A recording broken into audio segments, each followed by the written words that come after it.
గురువు గారు.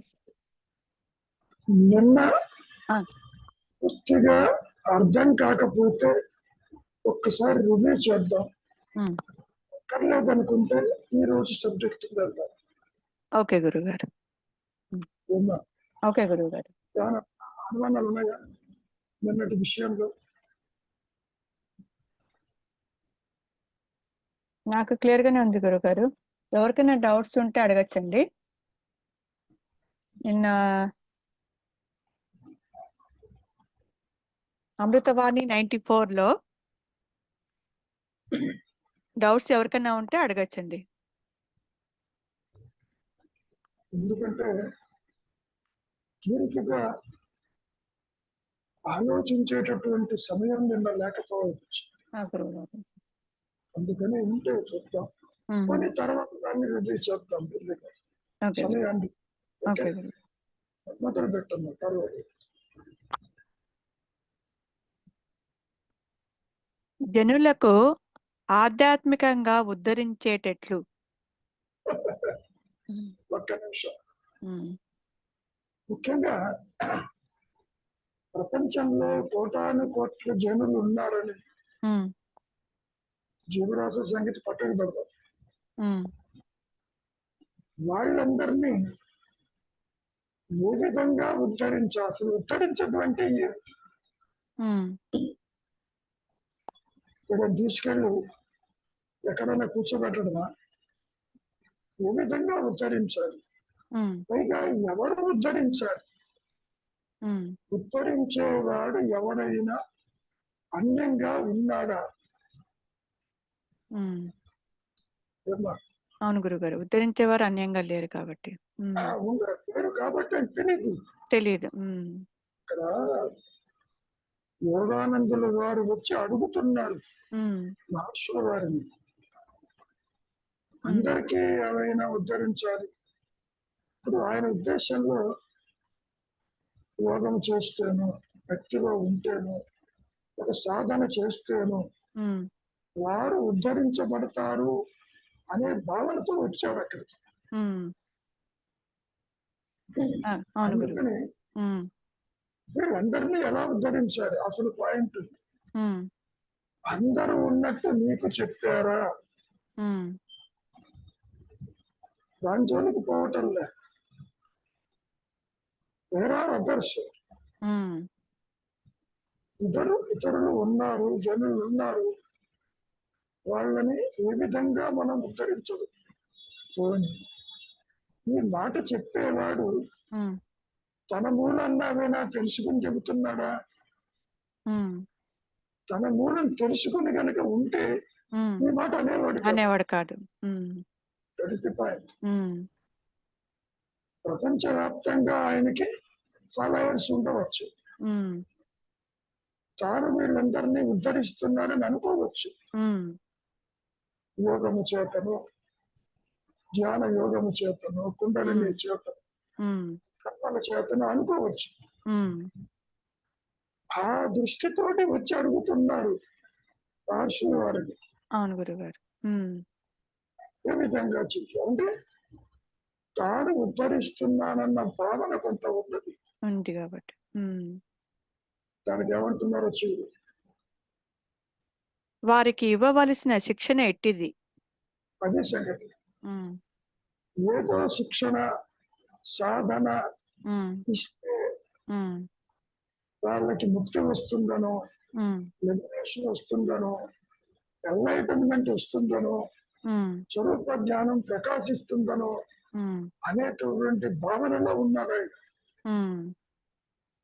గతంలో అంటే మహర్షి చెప్పిన మాటలు విని ఉండకపోవచ్చు. సాధన లేదు, సాధన చేసేవాడు లేదు, ఉన్నదే ఆత్మ, ఉన్నదే జ్ఞానం. దాన్ని ప్రకాశింపచేయగలిగిన సామర్థ్యం ఎవరికి లేదు, ఎవరు చేయలేరు కూడా. చూడండి ఏమంటారు. వారికి ఇవ్వవలసిన శిక్షణ ఎట్టిది అన్న యోగానందుల ప్రశ్నకి మహర్షి బదులు పలుకుతూ, అది వారి వారి మనస్థితులను బట్టి, ఆధ్యాత్మికంగా వారి వారి పరిణితిని బట్టి ఉండవలే. మూకమ్మడిగా శిక్షణ ఏమి? సరే, ఇక్కడ మహర్షి పూర్తిగా వారి యొక్క ప్రశ్నను రిజెక్ట్ చేయలే. అవును గురుగారు. ఎందరో వస్తూ పోతూ ఉంటారు. ఉమ్, ఇండివిజువల్ గా నేను సూచించాలే తప్ప ఉమ్, అందరికీ కామన్ గా ఇది చెయ్యి ఉమ్, అంటే కుదరదు అని చెప్పారు. ఉమ్. అవును గురుగారు. ఎందుకని పరిణత అంటున్నారు? మానసిక పరిణతిని బట్టి. అంటే ప్రాపంచిక విషయ వాసనలు తీవ్రమైతే ముందు వాటిని తగ్గించాలి. ఉమ్, మనస్సు బయటకు పోతూ ఉన్నది, ఉమ్, ముందు దాన్ని మచ్చిక చేసుకోవాలి, పరిణత చెందాలి. పరిణత అంటే బాహ్య చింతన వైపుకి పోకుండా సత్యాన్వేషణలో ఉండటానికి లేదా ఉన్నటువంటి వారికి ఇచ్చే సూచన లేదు. ఉమ్, ఎన్ని రకాలుగా మనం చెప్పుకున్నాం. ఉమ్, సూచనలు, బోధలు ఇవన్నీ మాయాజనితములు. ఉమ్, ముఖ్యంగా ఒకటి గుర్తుపెట్టుకోక, ఇతరులు ఉన్నారు అనే భావన ఎవరికి ఉన్నది? వాడిని చూడబోతే వాడే లేదు. వాడలేడు. ఉమ్, తానే దేహము కాదు, ఉమ్, లేవంగానే దేహంతో ఇతరులు చూస్తున్నారు. ఉమ్, నీవేదో ఉద్ధరించుకుని వాళ్ళని ఉద్ధరించాలనుకోవటం ఉమ్, చాలా పెద్ద పొరపాటు. ఒకవేళ నీవు ఏ విధంగా అయితే దేహాత్మవృత్తి నీకు నశించి ఉమ్, సత్యము ప్రకాశించిందో, ఒకవేళ వాళ్ళు కూడా ఉంటే ఉమ్, ఇలాగే ఉమ్, వారికి కూడా అదే ఆత్మ వారిని ఉద్ధరిస్తుంది లోపల నుంచి అని అర్థం. ఉమ్. ఇంతకీ రమణ మహర్షి గురువు ఎవరు? ఎవరు లేదు. ఎవరు లేరు.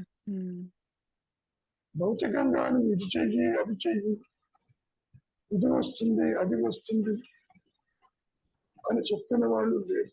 ఉమ్, చివరికి ఆయన ఏమని చెప్పుకున్నారు?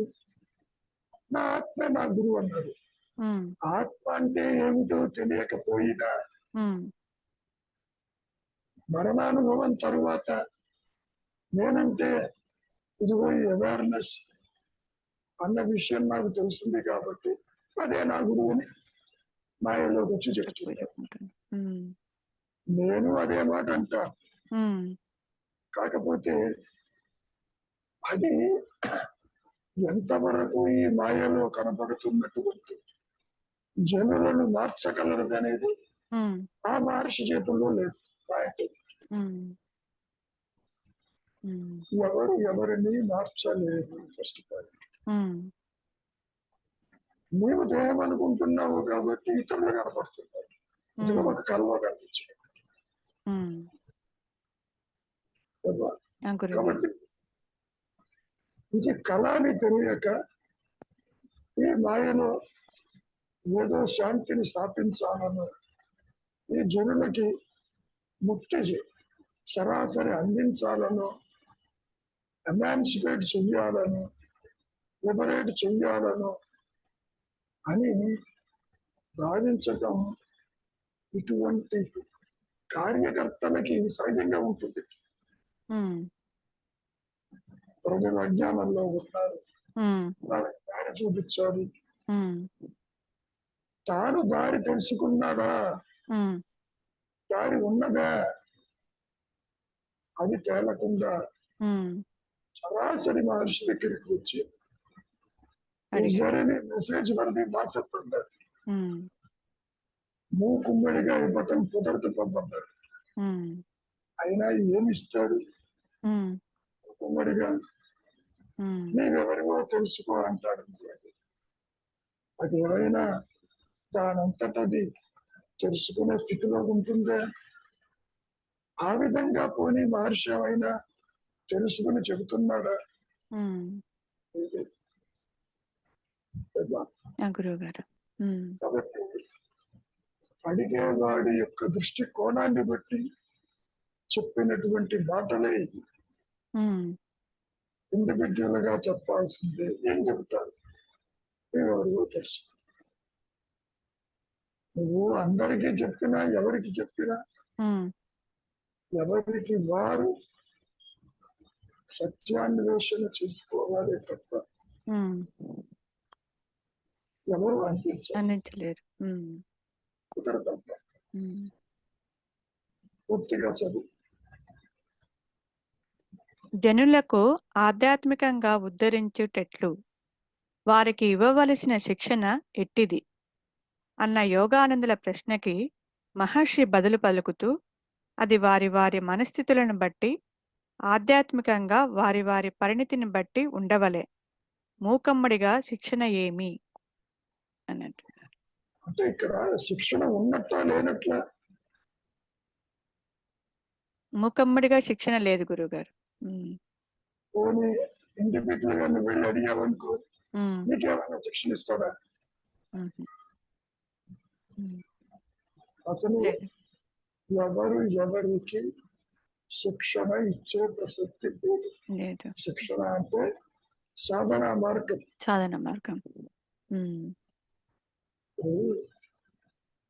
చెప్పటం బాగానే ఉంది. నీవెవరివో నీవే తెలుసుకో.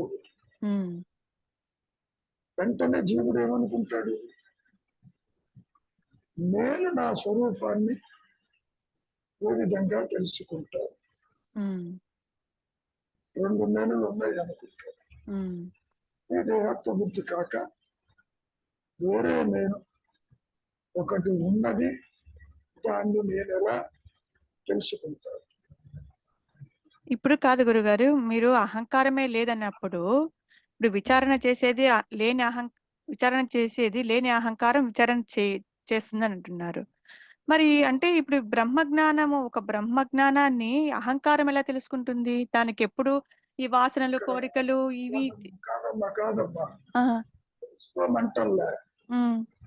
నీవు దేహాత్మ బుద్ధితో ఉన్నానంటున్నావు. అటు ఉన్నవాడు ఉన్నాడేమో చూడు. నీవు అదేనని చెప్పిన దేహాత్మ బుద్ధితో దాన్ని తెలుసుకోవడం కుదరదు. దేహాత్మ బుద్ధితో తెలుసుకోవడానికి కుదరదు. కానీ దాని గురించి వినడం కానీ శ్రవణం చేయడం కానీ ఏదైనా కానీ ఈ లేని అహంకారము ఎలా చేస్తుంది? అది నాకు తెలియదు. అహంకారమే సత్యం అనుకుంటున్నావు. సంసారం సత్యము, జగత్తు సత్యము, ఇతరులు సత్యము, జనన మరణాలు సత్యము, కష్టాలు సత్యము, సుఖాలు సత్యము అని అనుకుంటున్నావుగా. ఇది అన్న భావన నీకు లేదు. ఇది అర్థమవుతుంది గురుగారు. నా డౌట్ ఏమంటే, ఈ అహంకారానికి ఎంతసేపు తన కోరికల్ని లేకపోతే వాసనలు తీర్చుకోవడానికి అది చేసుకుంటుంది. ఒక బ్రహ్మజ్ఞానాన్ని అహంకారం వినగలుగుతుందా? దాని పక్కన చూస్తుందా? బ్రహ్మజ్ఞాన సంగతి దేవుడు ఈ జీవుడే ఆత్మ ఉన్నాడని సంగతి తెలియదు. ఈ సందర్భంలో కస్తూరి మృగం ఒకటి ఉంటుంది. దాని బొగ్గు నుంచి వాసన వస్తుంది, ఆ సుగంధం. అది ఎక్కడ వస్తుందా అని అడవంతా తిరుగుతుంది.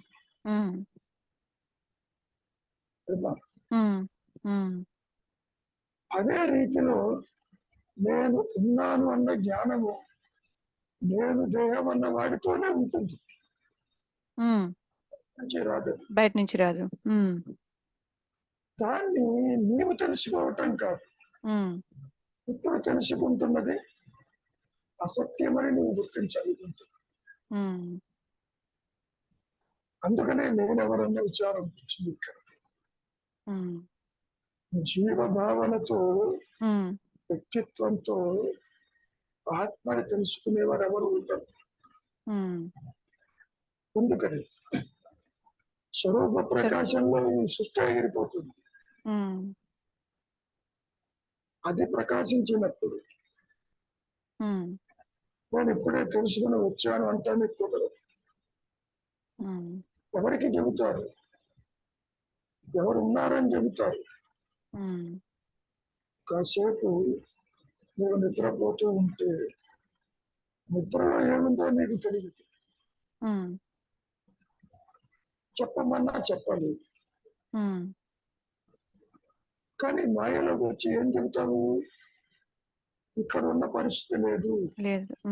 స్ఫురణ, సంసార స్ఫురణ, కష్టము, సుఖము, బాధలు, శారీరక, మానసిక ఏ ఒక్కటి లేదంటావు అంతవరకు.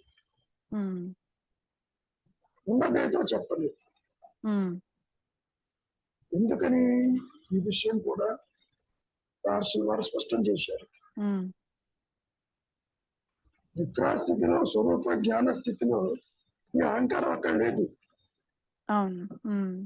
ఆయనకి ఆ విషయం తెలియదు. తెలియదు. సో తెలియని విషయాన్ని ఎలా చెబుతుంది? చెప్పలేదు. కాబట్టి సాధన ఒకటి ఉన్నదని అనుకుంటున్నావు కాబట్టి మూకుమ్మడిగా కుదరదు. ఒకటి తీసుకుని ఉండి మిత్రులుగా ఏమని చెబుతాడు? అందరికీ చెప్పినట్టు అదే చెప్తాడు. మహర్షి కూడా ఏం చెప్పారు? నీవే ఆత్మది, నీవే ఆత్మది, నీవే గ్రహించు, నీవే గ్రహించు. గురువు అందించడు, పవిత్ర గ్రంథాలలో ఉంటది. ఆకాశం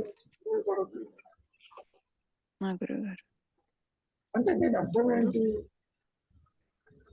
నీవే గ్రహించు, నీవే దిక్కు, నీవు ఆత్మగా ఉన్నావు ఆల్రెడీ అనేది అడ్డు తొలగించే ప్రయత్నమే సాధన అని చెప్పుకోవచ్చు. మీ ఆలోచన చెప్పమ్మా. ఇక్కడ వారి వారి మనస్థితులను బట్టి, వారి వారి పరిణితిని బట్టి ఉండాలి ఆధ్యాత్మికంగా అన్నారు. అంటే అక్కడ సూచనలు ఇవ్వచ్చు కదా గురువు గారు?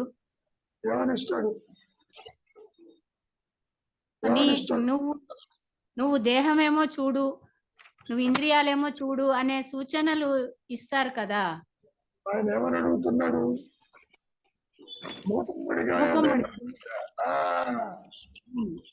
అది లేదు, మూకుమ్మడిగా చేయడానికి లేదు. కానీ ఇప్పుడు మహర్షి కూడా వారి వారి పరిణితిని బట్టి చెప్పారు కదా గురువుగారు. కొంతమందిని నువ్వు ఏం చేయగలగాలనుకుంటున్నావో అది చెయ్యి అన్నారు కదా.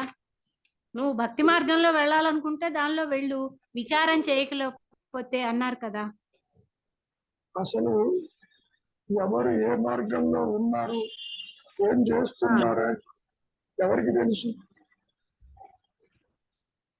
ఏమా భౌతికంగా ఉన్నాడా, యోగంలో ఉన్నాడా, కర్మలో ఉన్నాడా, ఏది ఎట్లా తెలుస్తుంది? అంటే ఇప్పుడు నేను విచారం చెయ్యలేను గురువు గారు, ఆత్మ విచారం చెయ్యలేను.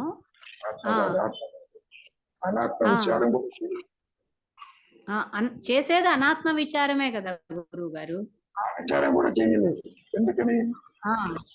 ఇక్కడ లేచినప్పటి నుంచి ఈ ద్వైత జ్ఞానం అనుకుంటున్నావు. గురువు గారు సత్యం సత్యం అనుకుంటే విచారం ఎక్కడ చేస్తాం? నీకు అసలు అనుమానం ఎందుకు వచ్చింది? రాదు అసలు. మొత్తమే తరవుగా సంసారము, జగత్తు, సమస్యలు ఇవన్నీ ఉన్నాయి అనుకుంటున్నావు. గురువు గారు నీకు అనుమానం రావటం లేదు. ఇది అనిత్యమని తెలుసు, అసత్యమని తెలియదు. అవునండి. అంటే గురువు సూచనల ద్వారా అట్లీస్ట్ ఇది అసత్యం అని గారు.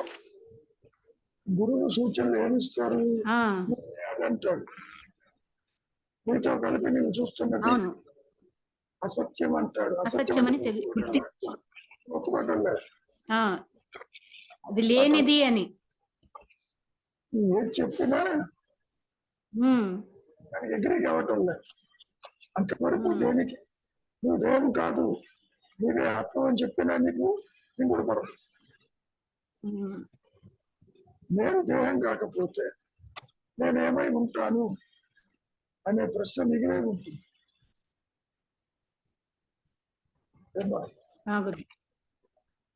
ఆత్మజ్ఞానము ఆధ్యాత్మికత బోధించేది కాదు, అందించేది, సూచించేది కాదు. ఎందుకు చెప్పారు? వాళ్ళ పరిణితిని బట్టి అని. అసలు పరిణితి అంటే ఏమిటి? ప్రోగ్రెస్, మానసికంగా ప్రోగ్రెస్ ఉంటుంది. ఇంతకుముందు ప్రపంచంలో జరిగే వ్యాపకాలన్నీ చూస్తాము. అన్నిటికీ రియాక్ట్ అయ్యేదాన్ని. ఇప్పుడు రియాక్షన్ మా లేదు గారు. ప్రోగ్రెస్ ఉంటుంది అంతవరకు. ప్రపంచాన్ని ఉద్ధరించాలని ఒకడు బయలుదేరుతాడు. అవునండి.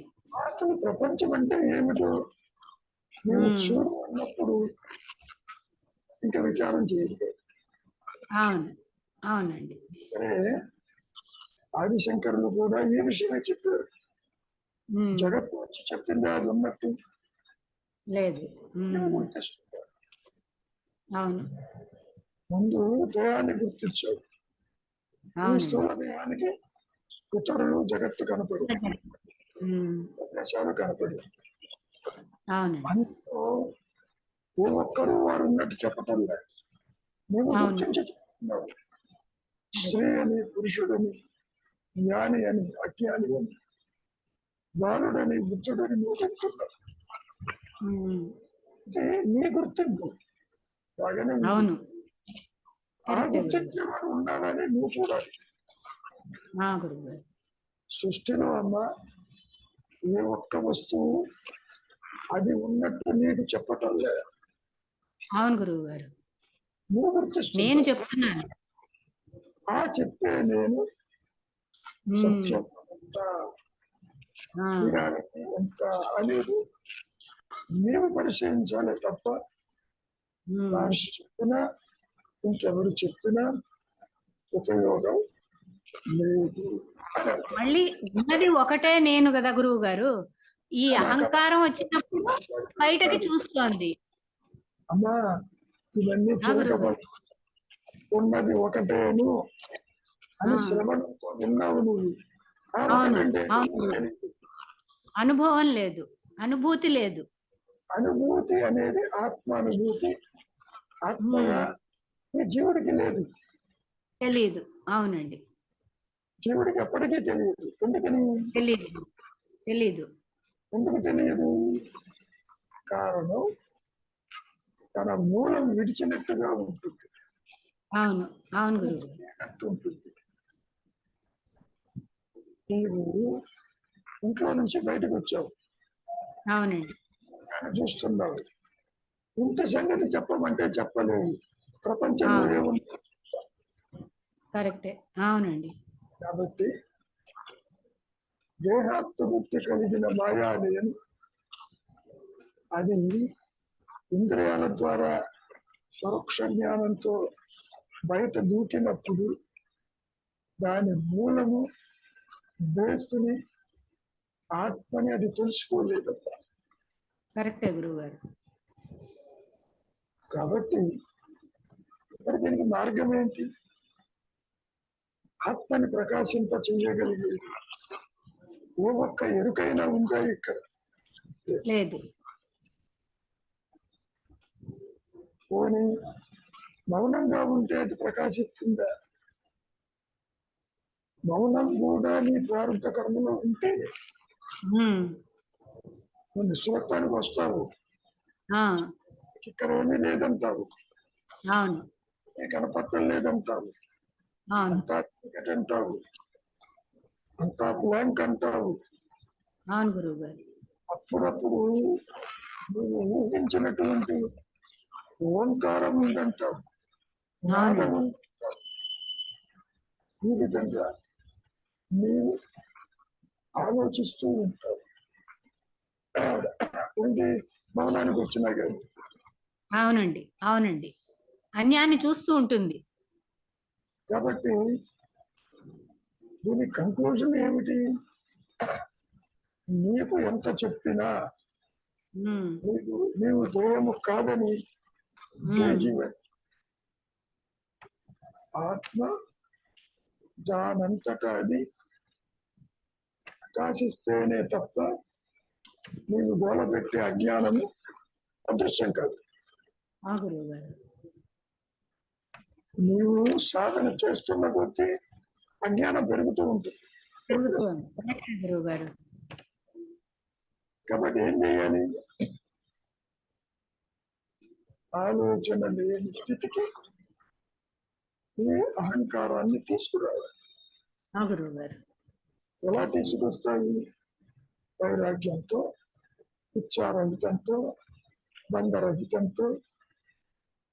పోనీ ఇంకా తీసుకొచ్చావు, ఆత్మ నీకు ప్రకాశిస్తుందా?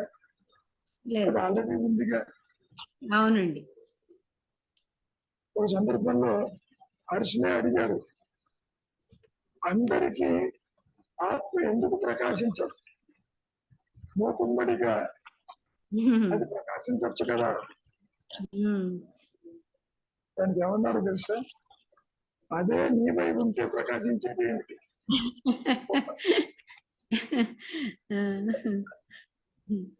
అంటే ప్రతి ఒక్కరికి ఇదే అనుమానం వస్తుంది ఈ మాయలో.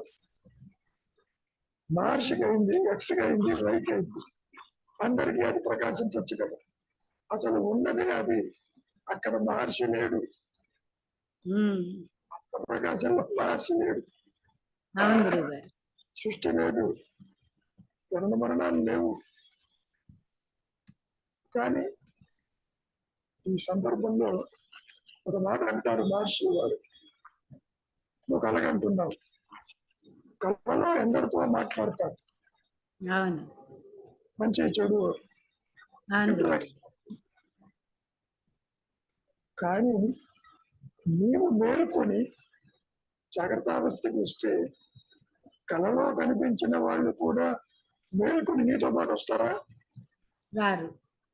ఎందుకు రారమ్మా? నువ్వు మాట్లాడేవుగా. అది అసత్యం కాబట్టి, అది కళ్ళ కాబట్టి. మరి కలగంటున్నప్పుడు తెలుసా విషయం? అప్పుడు తెలియదు, అది నిజం అనుకుంటూ ఉంటాం. ఇక్కడ కూడా అదే జరుగుతుంది. జాగ్రత్త అవస్థలో కూడా ఇది నిజం అనుకుంటున్నాను. ఒక్క స్వరూప జ్ఞానంతోనే ఇది కూడా అసత్యం విడిగా లేదని, అవస్థాత్రయములే లేదని, ఉన్నదే ఎరుక అని ఆత్మకు మాత్రమే తెలుస్తుంది. జీవుడు ఉండదు అక్కడ.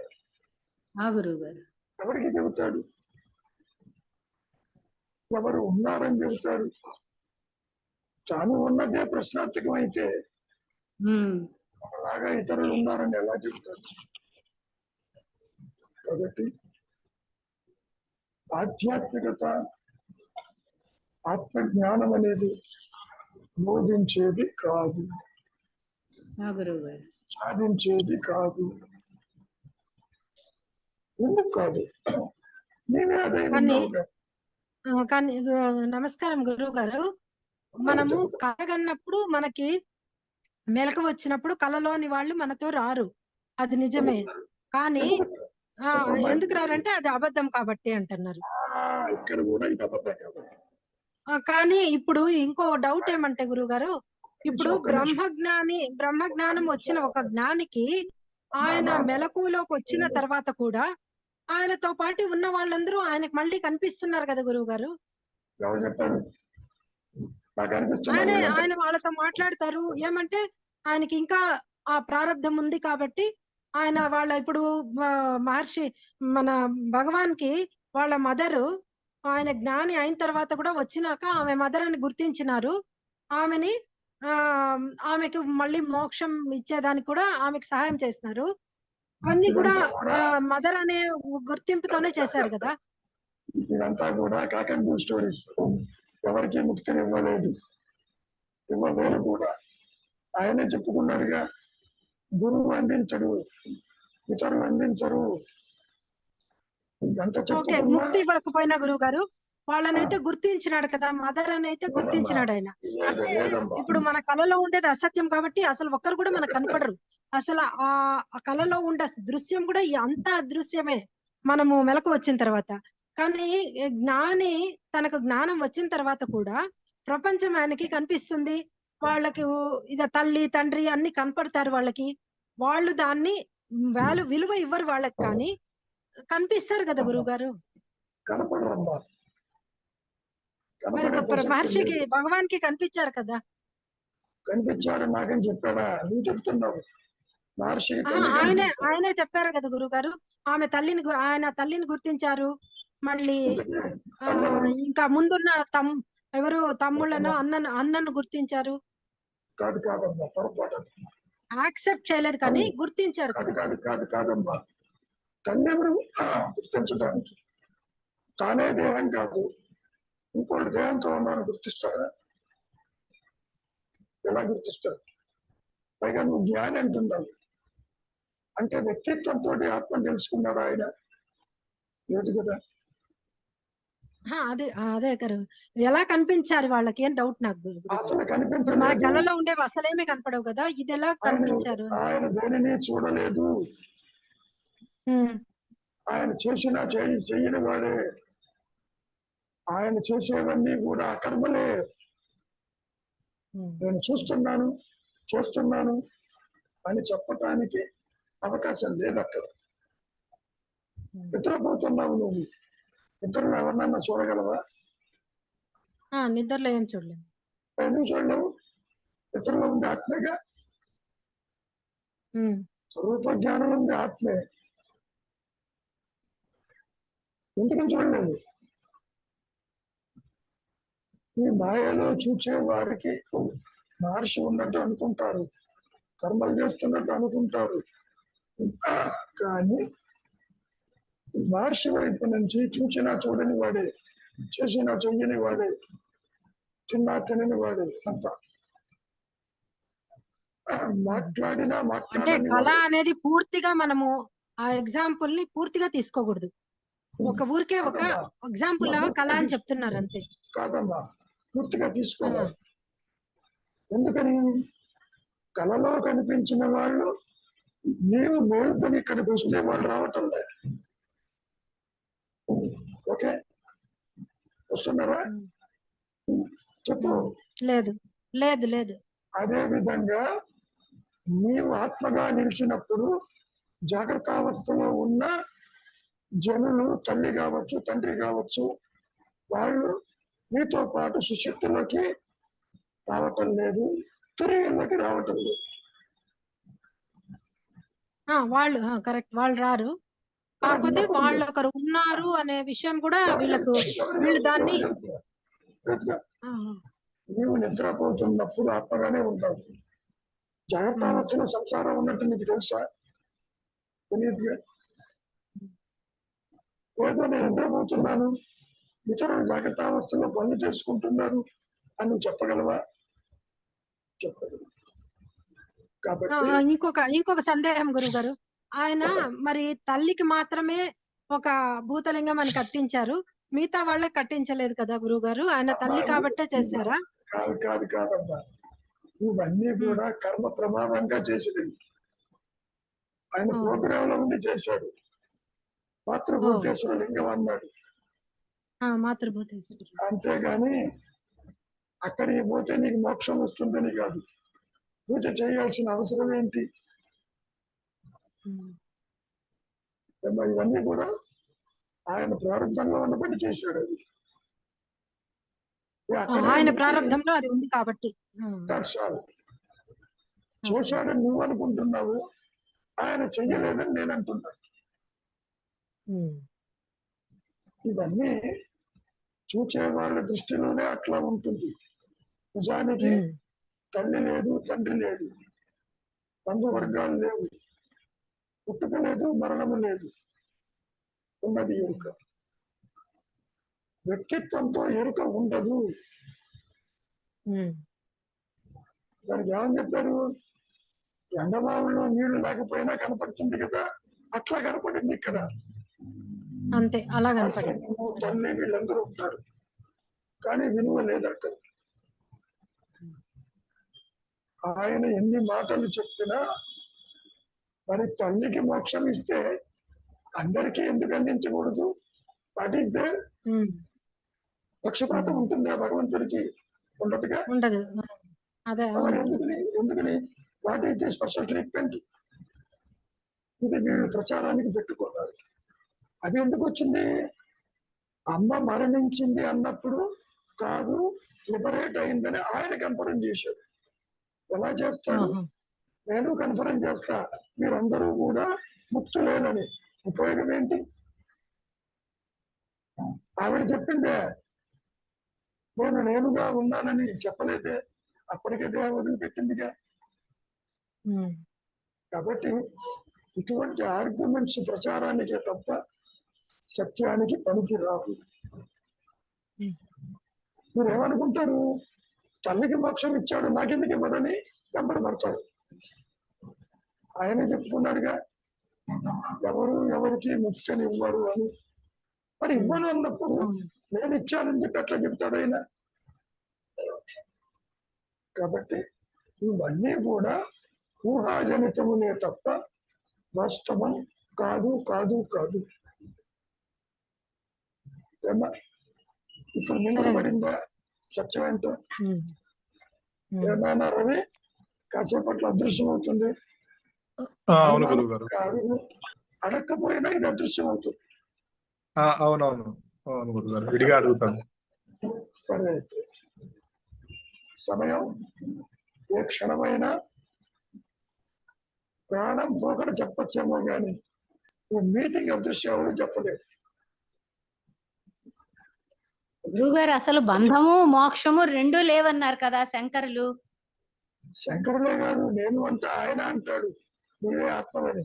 ఉపయోగం ఏంటి? అది ప్రకాశిస్తేనే తప్ప నీకు తెలియదే. అవును గురువు గారు. ఏమ్మా? వెలుతురు ఉంటేనే తప్ప చీకటి లేదని తెలియదుగా. అవునండి, అవునండి. సో ఆత్మ ప్రకాశము, ఆ యూనివర్సల్ కాన్షియస్ ప్రకాశం నీ చేతుల్లో లేదు. అవునండి. వ్యక్తిగత ఆత్మ ప్రకాశాలు ఉండవు ఉండవు ఉండవు. గురువు గారు. అసలు సృష్టి లేదమ్మా నా అనుభవం. గురువు గారు.